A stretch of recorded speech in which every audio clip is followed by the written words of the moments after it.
sickness not have no age. It affects babies, it affects toddlers, it affects teenagers, it affects average age persons, it affects the elderly.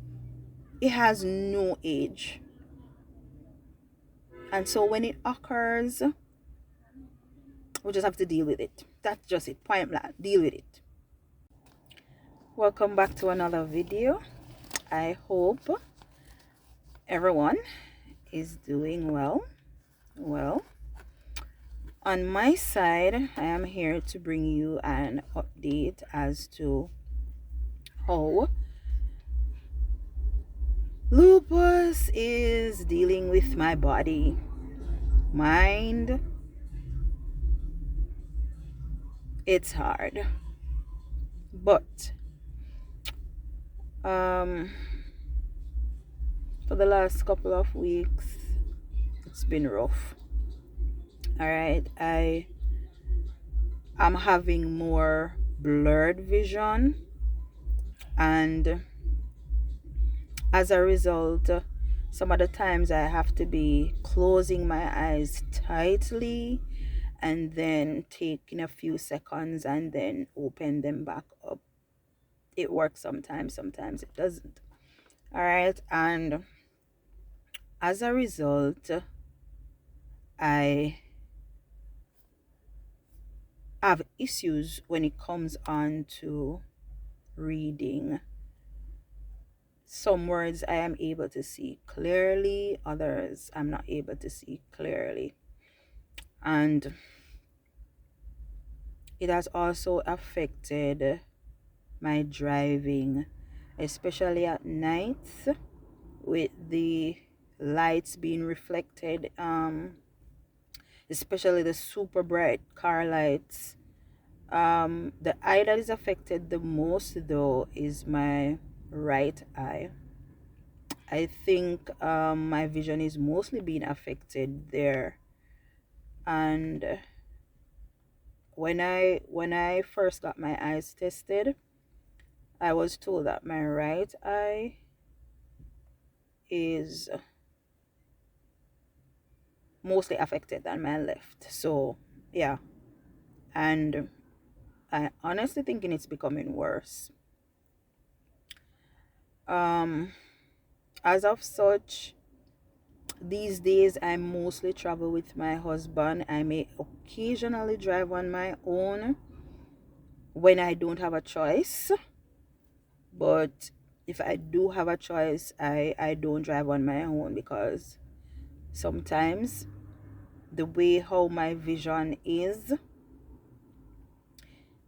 it caused me to panic a little when driving, and I don't want to be in any serious accidents. As a matter of fact, I don't want to be in any accidents, so I prefer to take the safer route out and travel with Ozzy as much as I can. Yeah. Oh God, my son is smiling at me. Yeah, so that's one of my struggles right now, my vision. All right. Another issue that I'm having is fainting spells. Seriously, there are times when I feel like I am just going to faint, and these times I just have to be praying, Lord, please give me strength, don't let this happen, because sometimes I am all alone, sometimes I might be on the outside, and I'm like, Lord, please don't let me faint.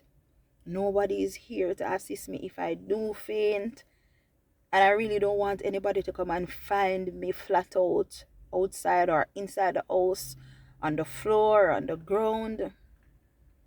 I just have to pray and talk to God. And He has been helping me, because none of those times I felt that way, it actually happened. So I'm thankful and grateful to God, for being merciful towards me these times when these things happen. If I'm on the inside, I have to be holding on to things, you know, to walk, to get to the bed, to just lay down.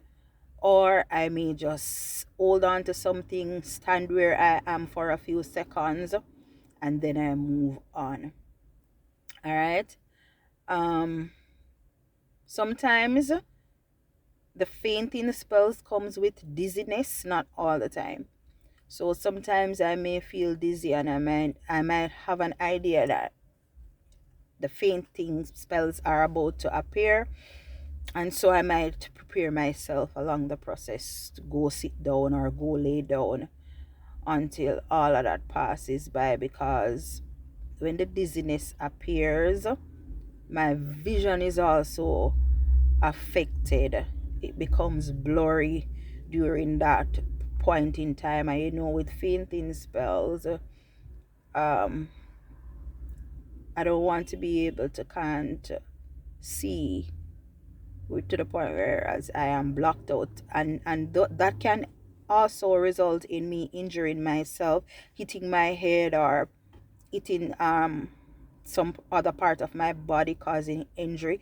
So I'm very scared those times when those things happen, when the fainting spells happen. But God has been faithful, so I continue to trust in him. Another issue that I am experiencing is dry lips. No matter the time of day or night, my lips them dry, dry. Right now my lips them dry. I don't know if it's that evident on camera, but yes, they are very dry. And when me say dry, I mean really dry. Sometimes it feels like my lips are about to be cut in different parts. How dry my lips are. And no matter no amount of lip gloss or lip balm when I put on my lips, within 15 to 20 minutes, 30 minutes time, it's all gone. Before I could go hours having on my lip balm, you know, but no. And I am so self-conscious and self-aware about it, because I'm like, people are looking in my face, they're seeing how dry my lips are they thinking that I'm hungry? I don't want nobody to think I'm hungry, because I'm not hungry. I'm just going through an illness that they might not be aware of, and they might not know that that is what is causing my lips to be so dried. Them dry out. And I am afraid of having gushes on my lips, because I've seen some pictures on Google and YouTube how dry lips affected persons. The lip crack, and then it leaves some big cuts, and then those cuts turn into some massive sores. I don't want that for me. So I think I need a medicated lip balm or lip gloss. So I definitely have to search up some medicated lip balm or lip gloss to see if that will help. And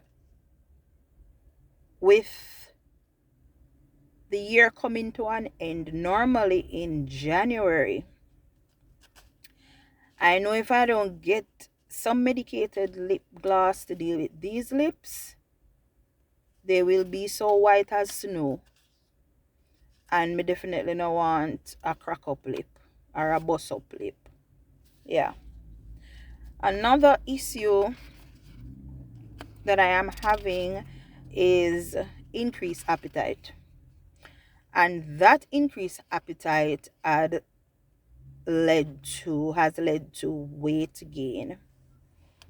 because I am noticing it in myself and others are noticing it as well. And that onset of appetite and weight gain is due to one of the medication that I'm taking, which is prednisone. And the thing is, I am only taking 5 milligrams of prednisone. But the thing is,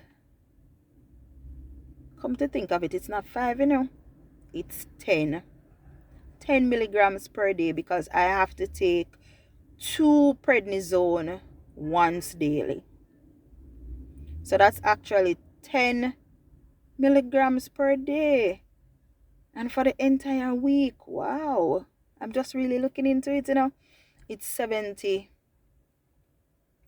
milligrams. So definitely that's where the increased appetite come from. I'm always hungry. Right now me I talk to you, I'm hungry, and by the time I finish eat, I want something again. I've had enough, but me just want, it's like me just constantly want to have something I eat, even if it's not a full meal, just something for munch pan. That is how prednisone is impacting me right now. Yeah, and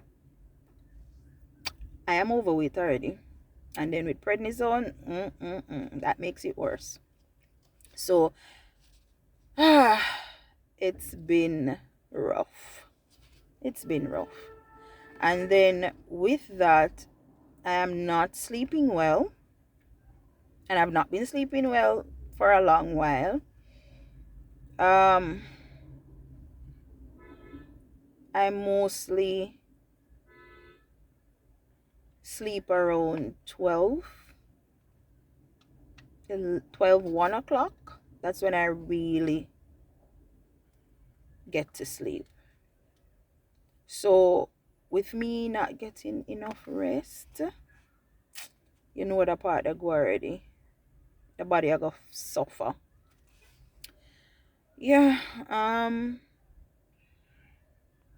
task, I've been struggling because it's like I have become nocturnal, and nocturnal in the sense whereas in the daytime, especially on weekends,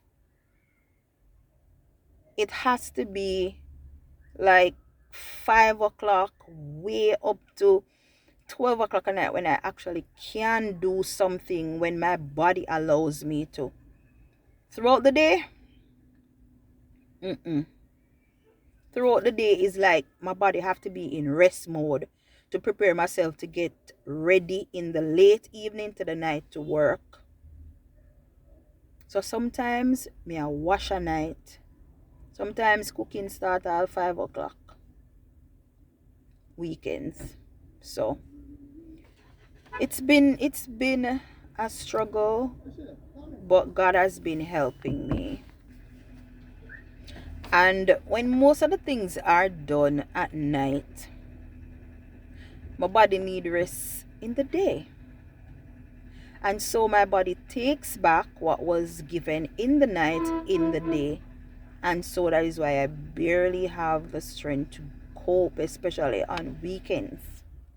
Weekday, there are times when I'm at work, and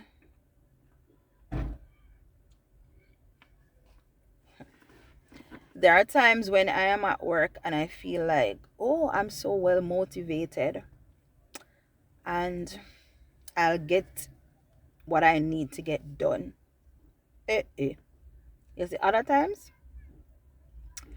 I am like a duck and its ducklings crossing the street. I can barely go. And then what I notice also, when I'm at work, when I get to work, the flares normally starts occurring about 11:30 to 12 noon. and it goes right back until I go to sleep. In between, some other times I may get like a half an hour or a hour break, and then it's back again. In the mornings, most of the flares would occur like between 2 o'clock right back to say 6 o'clock.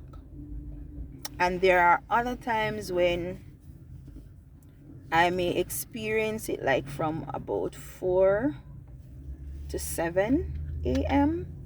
So it has different times when it happens, and that is what I don't like about lupus. You just don't know when it's coming. You just don't know when the flares are going to happen. But you just have to have it in the back of your mind that today may not be one of those good days. Yeah. And for me, mostly with this lupus, there are more bad days than good days. Yeah. Because there are times when I have to be off work. There are times when I don't get to go to church. And that's because I'm having serious flares. Serious flares. Yeah, so that is how things have been going on with me and lupus and my body. Another thing is fatigue. The fatigue, it's second to none. There's nothing compared to this fatigue. Always feeling tired. Oh my god. Mm. Mm-mm. I'm oftentimes so beat. And you know,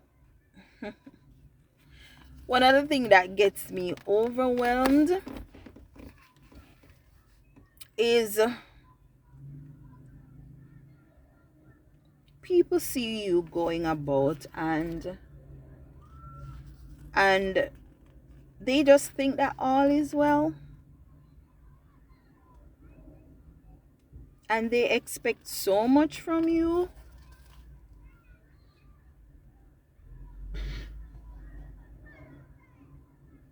And I know that's because they somewhat don't understand what's happening, because they can't see the thing on the outside.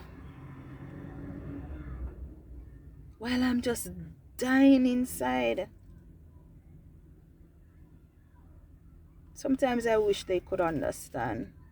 I really do. But they can't fully understand. Only persons who have lupus and have gone through and have faced these things can truly understand. Some persons who are caregivers for persons with lupus, they too can understand. People with persons or relatives who have had lupus, they can understand based on their experiences. And I know it's hard for the persons, especially family members of persons with lupus. It's a life-changing event for them too, because they also have to adjust to how things are happening. I know for me and my family, it's a changing event, and they don't always understand when I'm experiencing the difficult times. They don't always do. Sometimes they do, which I appreciate the times when they do. But having lupus is sometimes so lonely because they don't fully get what you're experiencing. And that is what makes it so difficult. And for me, deadlines have become so difficult to meet because I'm oftentimes tired and the energy level is low, and it's hard to get the things done in the time and at the time when you want them to be done. But I'm still grateful, and the people that I work around, they do understand. And so lastly, I want to add that my brain's ability to function effectively has affected my cognitive ability. The brain fog, oh my lord. Forgetting things, wow, that's horrible. And sometimes I am able to think, I am able to focus, and I'm unable to process information the way that I normally would. All right, and to me, it's like my brain's ability and functionality has decreased by at least 40%. That's my personal analysis and interpretation of how lupus has been treating me and how it has been affecting me cognitively. Yeah. But I do hope that when treatment starts, even though I know it may take 3 to 6 months to actually start working effectively in my body before I can see some results, I am still hopeful that some change will come about. And I know that also with the treatment of lupus, there will also be issues because everybody's body react differently to the treatment given. I don't know how my body will react to the treatment that I will be getting when it's that time. I am hoping and praying for the best, but I know that with God all things are possible. And I also know that suffering is a part of life's process. People suffer in different ways. Some of us health wise, some of us in all other aspects. All right, so one of my suffering right now is with my health. So I just have to tackle the journey and trust God in the process to bring me through and to keep me. Yes. So for everyone out there with families with lupus, give them your support because it can be very lonely. And for those who have been newly diagnosed like myself, because I was diagnosed in September of 2024, there's hope. There's hope. The journey might seems hard. The diagnosis might come as a shocker. But who are we? Who are we? God is in control. And whatever it is that is thrust upon us, because they say lupus is somewhat genetically inclined, and then the bigger picture is they don't know what really causes lupus. So it's like, what should I say? It's like a mysterious illness. And so with everything that is happening with me, the greatest thing about it is that I have life. I have life. I don't know if this illness is going to be what will take my life. I don't know, but I hope and pray not. Because my life is in God's hands. He controls my future. He knows my beginning and he knows my ending. So while I have life now, I just have to give him honor and praise and glory, even in my sickness. Even in my sickness, because when I wasn't sick, I still gave him praise. So even in my sickness, I still have to give him praise. So just keep me in your prayers as I continue to understand my illness, lupus. And I'm thankful for everyone out there who has made videos for me to watch to become knowledgeable. I have watched several videos and I am knowledgeable, or I have become knowledgeable about how it has affected others and even how it might affect me presently and in the future. All right, even though everybody's experience is not always 100% the same, but there are similarities. Yes. And the Lupus Foundation of Jamaica, I am thankful that we have one here in Jamaica. I have been on their channel watching videos, and you know, when I was growing up as a child, I used to see and believe that sickness, especially terminal sicknesses or illnesses, are normally for whole people. But as I grew older, I realized and have seen that sickness not have no age.